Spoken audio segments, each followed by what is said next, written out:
Hello friends, வாங்க இன்றைக்கி மேராக்கா கூட்டு தான் செய்ய போகிறோம்.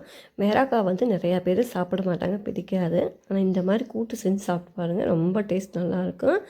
சட்டியில் ஒரு 2 ஸ்பூன் எண்ணெய் சேர்த்துட்டு 2 பட்டை 2 கிராம் சேர்த்துட்டு சின்ன வெங்காயம் கொஞ்சமாக சேர்த்துட்டு கருவேப்பிலை சேர்த்து நல்லா வதக்கி கொடுத்துக்கலாம்.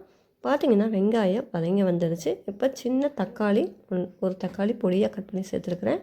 கூடிய உப்பு சேர்த்து வெங்காயம் தக்காளி நல்லா வதங்கி வர அளவுக்கு வதக்கலாம்.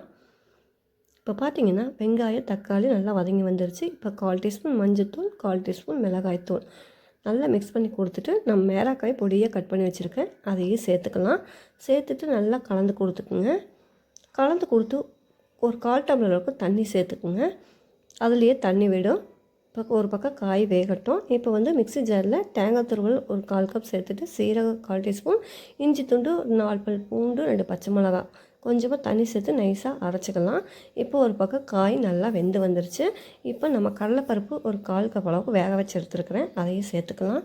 தண்ணியோடு சேர்த்துட்டு ஒரு கொதி வந்ததுக்கப்புறம் நம்ம அரைச்சி வச்ச விழுதியும் சேர்த்துட்டு கூடயே எக்ஸ்ட்ரா தண்ணி மிக்ஸ் பண்ணி சேர்த்துட்டு கொஞ்சமாக உப்பு சேர்த்து ஒரு 10 நிமிஷம் கொதிக்க விடுங்க. அவ்வளோதாங்க, நம்ம கூட்டு ரெடி ஆயிரும். சாதத்துக்கு ரொம்ப டேஸ்ட் அருமையாக இருக்கும். பிடிச்சிருந்தால் லைக் பண்ணுங்கள், ஷேர் பண்ணுங்கள். மறக்காமல் நிறைஸ்வால் சேனலையும் சப்ஸ்கிரைப் பண்ணி வச்சுக்கோங்க. தேங்க்யூ.